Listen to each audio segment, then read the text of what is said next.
My child, you have just passed another test of faith.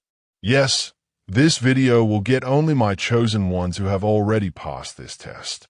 My child, if you are wondering what kind of test this was and what is going to happen next, then you need to pay attention to these words completely.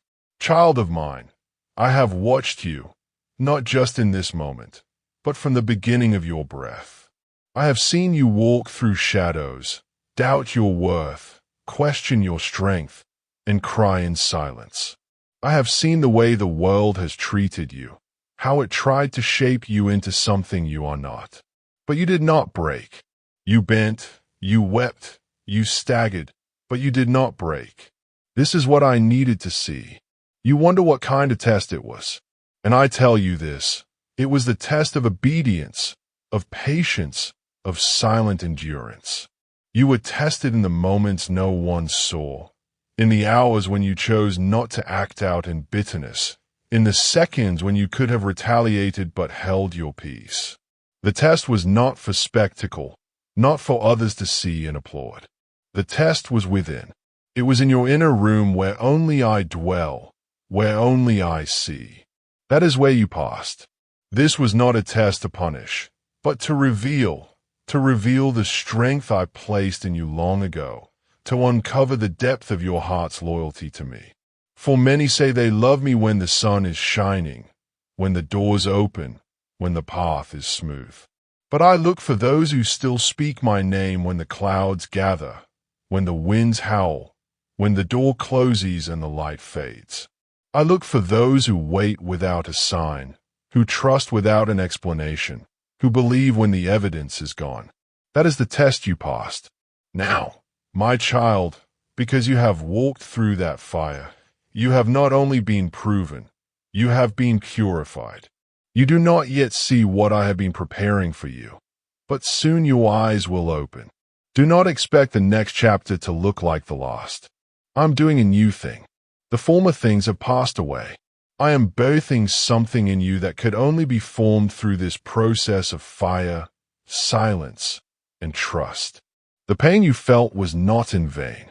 It was purposeful, intentional, divine. You will begin to sense a shift, though at first it may come subtly. I will open your ears to hear me more clearly. I will awaken your dreams again, not like before, but with clarity and weight. You will not need to run after voices to confirm what you feel in your spirit. I myself will be your confirmation. I will speak to you in the stillness. My words will carry the weight of eternity. They will silence your fear and drive out confusion. You ask what comes next. Listen, for I will not leave you blind. I do not lead my children by confusion, but by purpose. What comes next is alignment. You will begin to see me remove things that no longer serve you, not to punish, but to prepare. Some people, some habits, some places will begin to fall away. Do not cling to them. Do not mourn their departure. For what I remove, I replace with better. What I prune, I cause to bear more fruit. What I close, I do to open greater. You have passed through a narrow place. That was your wilderness. That was your hidden season. You were not forgotten.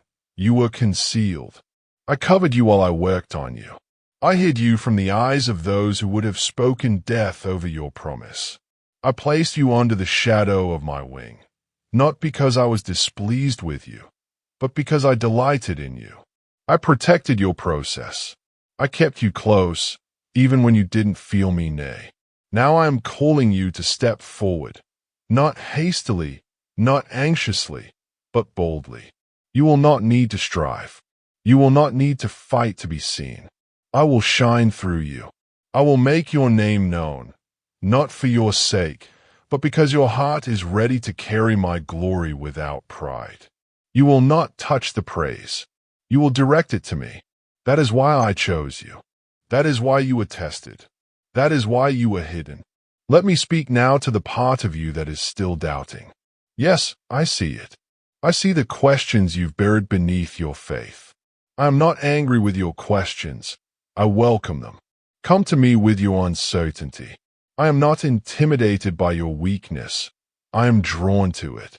For in your weakness, my strength is made perfect. You have nothing to prove to me.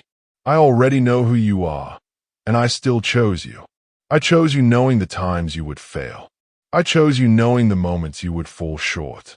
My love does not depend on your performance. It is rooted in my nature. The time you thought was wasted was actually preparation. The seasons that looked like failure were divine foundations. I have been building a structure in your spirit that can withstand the weight of what I'm about to pour out. You are not being delayed. You are being fortified. You are being matured. You are being separated from the noise so you could learn the sound of my voice. There is coming a release. I will release you into the very things I whispered to you in secret. The things you thought were too big, too distant, too impossible. They are coming, but not as you imagined. I do things in ways that confound the wise. I don't follow the paths of men. I carve my own. I take the lowly and lift them high. I take the rejected and crown them with favor. That is your portion. You will begin to walk in divine appointments. Watch how doors open without your effort. Watch how people come to you, not because you sought them out, but because I drew them. Watch how the resources appear, how the timing aligns, how everything begins to converge. That is me. That is my hand. You will know it because there will be peace, not pressure. You will not have to manipulate anything. I will cause it to come to you because your heart is aligned with mine. You will be tempted to minimize what I do through you. Do not. Walk humbly. Yes, but do not apologize for the light I have placed in you. You are not being arrogant when you walk in what I gave you. You are being obedient. Let your confidence be in me, not in yourself. Do not shrink back to make others comfortable. Do not downplay your calling to avoid rejection. You are not responsible for how others respond to your obedience. You are responsible to obey. Let me remind you, you were made for this time, not another. This time, I placed you here, in this generation, in this moment of history, because I saw something in you that fits my divine puzzle. Your voice matters. Your steps matter. Your obedience matters. Every yes you give me echoes into eternity. Every act of love, every hidden sacrifice, every prayer uttered in tears, it all matters. Nothing is wasted. You will begin to feel an urgency, not of anxiety, but of divine motion. I am moving, and I am moving you. You will no longer be stuck. You will no longer live in cycles. I am breaking the loops. I am severing the ties to old patterns. The enemy tried to convince you that you would always struggle, always be overlooked, always be on the outside. That lie is broken. I speak a new word over you. Forward, not backward, not circling, forward. I prepare your heart for the unexpected. I will surprise you with my goodness. I will show you favor in places you thought were closed to you. I will elevate you in areas where you felt inadequate. I will pour my spirit upon you in greater measure, not just for your sake, but for the people I have assigned to your voice, your touch, your presence. They are waiting. Your obedience is the key that will unlock someone else's breakthrough. Child, listen now, for I will speak to you of those who came before you, those whose names the world knows and those whose names are only written in heaven. You must understand that what you are experiencing is not new.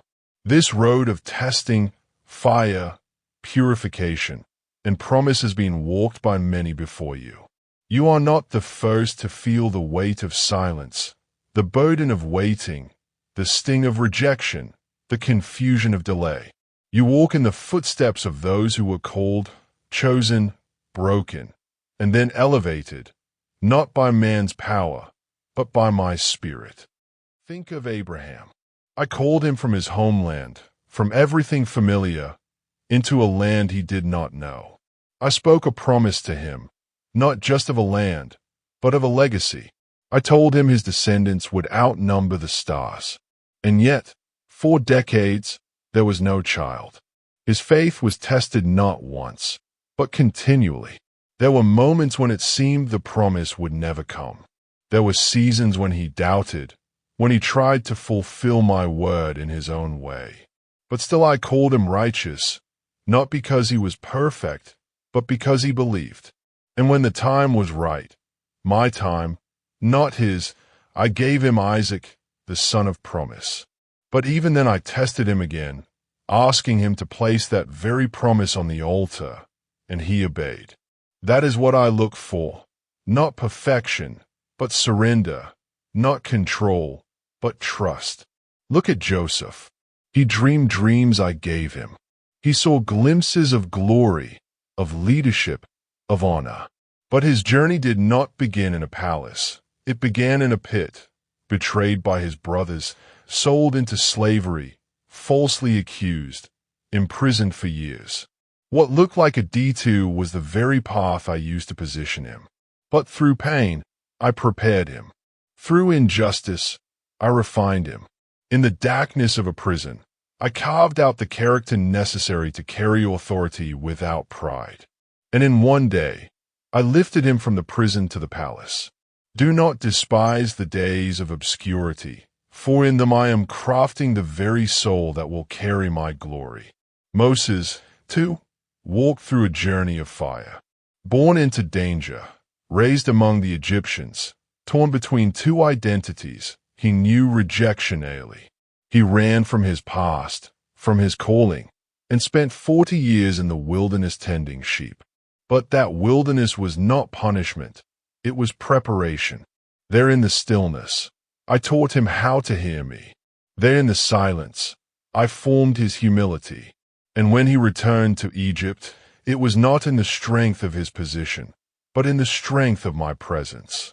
He doubted himself. He told me he wasn't eloquent. He felt inadequate. But I do not choose based on ability. I choose based on willingness. And with a stutter and a staff, he led my people out of bondage. David, the shepherd boy, anointed in secret, ignored by his own father.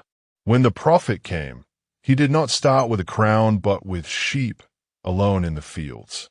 He worshipped me when no one was watching. He fought lions and bears when no one saw. That was his test, not the public battle with Goliath, but the private faithfulness when there was no audience. And when I elevated him, he did not forget me. Yes, he stumbled. He sinned, but he always returned. He was a man after my own heart, not because he was flawless, but because he never stopped seeking me. Even in the depths of failure, he chose repentance over pride. That is what I honor. Elijah, the prophet of fire, he called down my power on Mount Carmel. And yet, days later, he sat under a broom tree asking to die. He felt alone, abandoned, misunderstood. He thought the battle had been in vain. But I came to him, not in the fire, not in the wind, not in the earthquake, but in a still small voice. Because my greatest work in you is not always loud. Sometimes it is in the quiet, the hidden, the whisper. And I reminded him that he was not alone. I had preserved thousands who had not bowed to idols. I'm always doing more than you can see. Jeremiah, my prophet, wept as he delivered my words to a people who refused to listen. He was mocked, beaten, thrown into a cistern.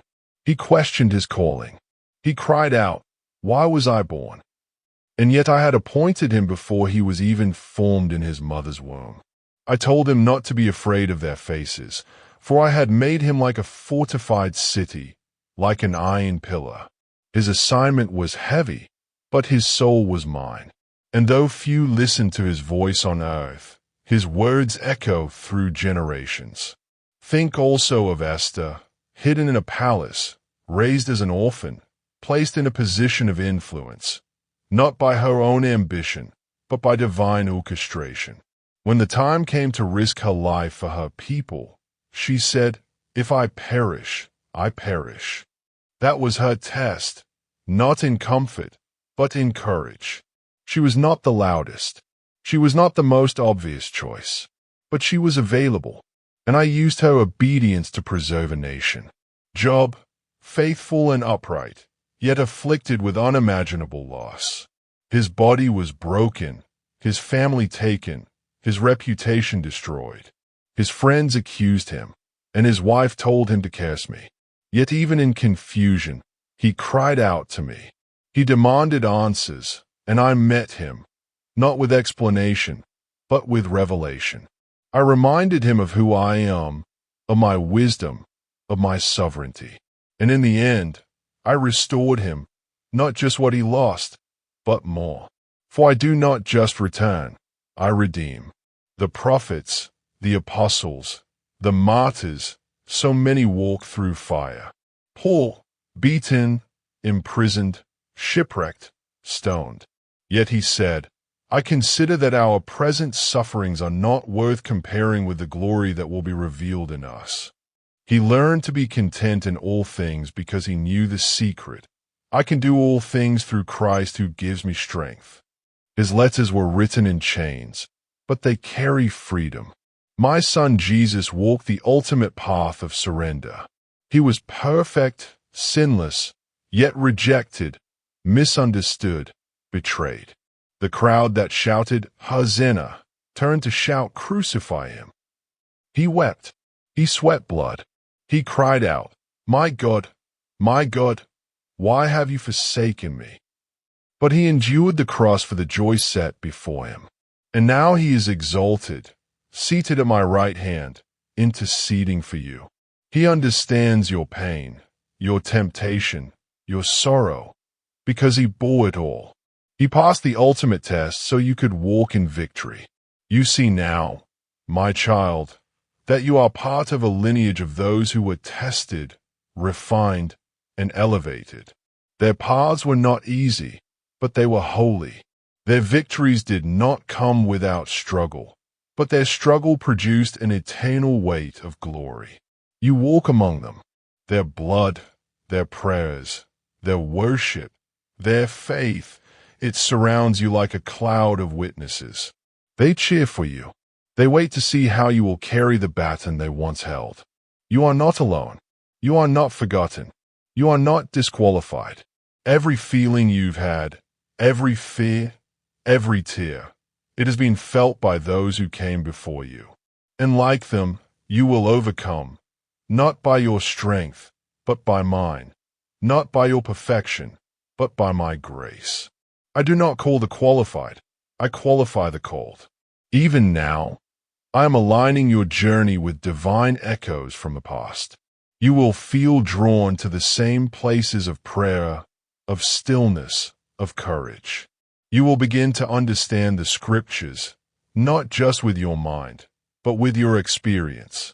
They are not stories, they are patterns. Patterns of my ways, patterns of my faithfulness, patterns of how I work in those who yield fully to me. I want you to know that what you are facing has meaning. It has purpose. It is producing in you a legacy that will outlive your years. What I am doing in you is not just for this season, but for generations to come. The choices you make now, the faith you show now, the surrender you walk in now, it will affect more than you can see. Just as the obedience of those before you shaped your path, so will yours shape the path of those after you. You are being grafted into a holy story, a divine narrative. The same fire that touched the lips of Isaiah, the same breath that filled Ezekiel's valley of dry bones, the same spirit that fell at Pentecost, that same power is with you now. You are not at the end of the line. You are in the continuation of my movement. Even in your weakness, I am strong. Even in your questions, I am faithful. Even in your delay, I am working. I waste nothing. I forget nothing. I forsake no one. When I start a work, I complete it. When I promise, I perform. My word never returns void. What I said to you, I will do. What I showed you, I will bring to pass, not on your schedule, but on mine. And mine is perfect. I want you to take heart. Take courage. When the darkness tries to whisper that you've missed it, that it's too late, that it's too hard, remember those before you. They heard the same lies, but they clung to me, and I vindicated them. I lifted them. I fulfilled what I spoke, and I will do the same for you. You may feel small, but you are chosen. You may feel behind, but you are right on time. You may feel invisible, but I see you. The world may not understand your process, but I authored it. And what I write, no man can erase. What I ordain, no power can stop. What I begin, I finish. So lift your head, wipe your tears, take another step. You are walking a path marked by my hand. Every detour, every delay, every heartbreak, I have used it to shape your heart for me. Do not compare your journey. I never make duplicates. I write unique stories. Yours is beautiful, holy, and eternal. There will be more tests, yes, but with every test comes greater revelation, greater intimacy, greater authority. The test is not meant to break you, but to build you. It is not to shame you, but to show you what I've placed inside you. Each test brings you deeper into the mystery of who I am and who you are in me. You are not just called to survive. You are called to reign, not in pride, but in purpose, not in arrogance, but in anointing. The people of the past stood in their time. Now you stand in yours. Do not shrink back.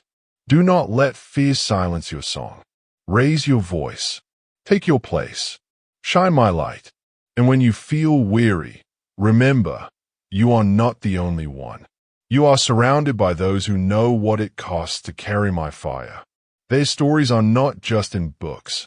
They are alive in heaven, and their spirits bear witness to mine. The same Spirit who sustained them will sustain you. The same love that carried them through will carry you. I have never failed. I never will. Not in them. Not in you. So trust me.